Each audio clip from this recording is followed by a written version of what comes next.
One last question. The High Court in London has ruled in favor of WikiLeaks founder Assange, thus giving the journalist the opportunity to appeal against extradition to the United States.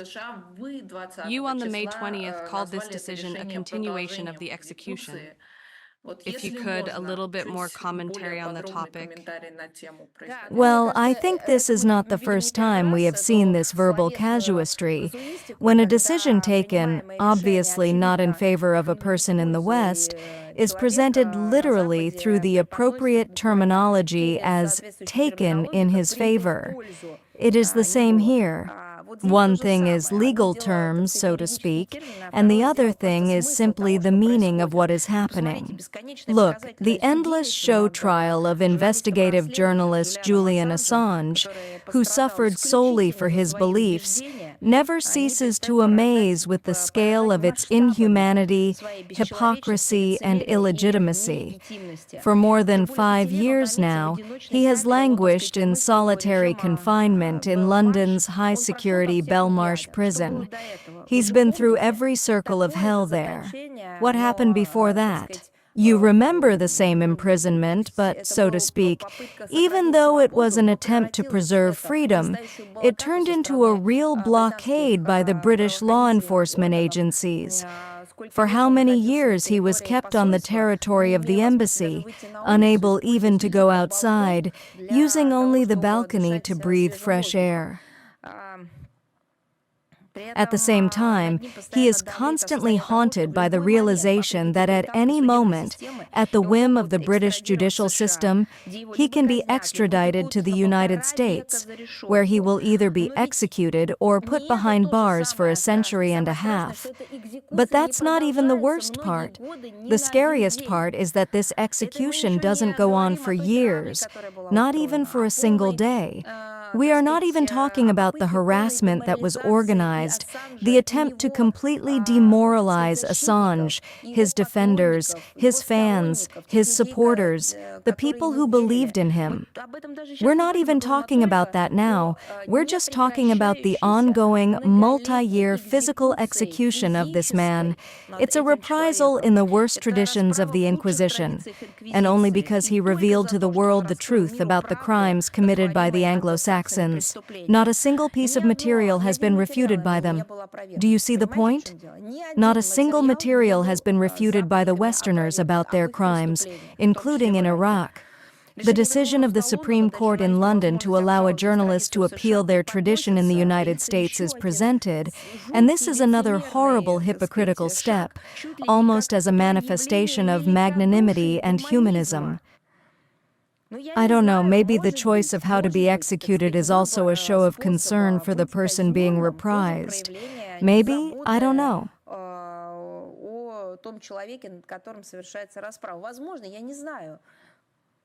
But this is the 21st century, and these are countries that talk about human rights every day. In reality, Britain is not sure that the Americans, despite all their guarantees, will not deceive out of habit and carry out the death penalty, which would put the British in a very awkward position. But 175 years in prison for a prisoner of conscience seems to me something cruel, unjust, unjustifiable. In practice, just another reprieve. You know what I want to say? Remember where the Dima Yakovlev law came from. It came about because of the lack of legal reaction in the United States of America when a little boy who was left in a car died there. He suffocated. What was done to his guardians, his new parents, his newfound, so to speak, relatives? They did nothing. What about them? They went to some court hearings for a couple of months, and then they were told they were free to go. The child was killed in the car, left behind, realizing that it was a little person who needed care. And this is in the United States of America, where, as you know, children cannot be left unattended, even if they are quite independent, not even at home. And it's okay, apparently because the child was of the wrong nation, wrong ethnicity, wrong nationality to be taken care of according to American law, and that's it, the man was released. Who did Assange kill? Did he kill someone? Somebody maybe he shot? Maybe he set the stage for some crime that caused the death of some person? Maybe he committed a terrorist act? Do you want me to remind you of Breivik, who shot? Remember, the young people who gathered at the forum? So? Can we compare these cases? Maybe we should even compare them. The man who shot and did it deliberately, in cold blood, and obviously not repentant. Well, at least he doesn't say anything about it. Lives like in a hotel, and what's more, you can't violate his rights. In terms of distorting, so to speak, information about him. And here, a man has simply published documents that correspond to reality. And he is being treated as if he were a hunted animal. In practice, another delay in the final verdict does not and will not improve Assange's situation. This whole travesty of justice in the Assange case resembles an elaborate torture. Endless sessions, empty verdicts of the British pseudo-femis only doom the Australian to further suffering, torment, to the continuation of the execution. And so it is.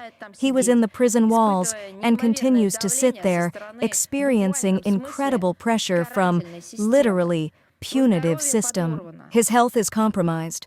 You see both the psychological and emotional state.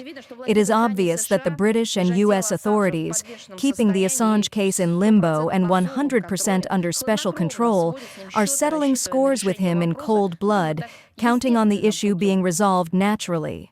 Does no one see and understand this? There is one more goal that the producers of this cannibalistic spectacle have defined for themselves. It is an exemplary mockery. It is literally a visual aid for all others who will try to stand up for the cause of truth. Everyone should know from the perspective of London and Washington what awaits those who dare to cross the West and voice the inconvenient truth. Washington and London must internalize that the relentless bullying of a man who is gone and stood up for truth and truthfulness will forever remain in the perception of the entire world community, a shameful page in the history of these Anglo-Saxon pseudo-democracies. And not only that, it is not just an eternal disgrace to them, it is a crime from which they will never wash off,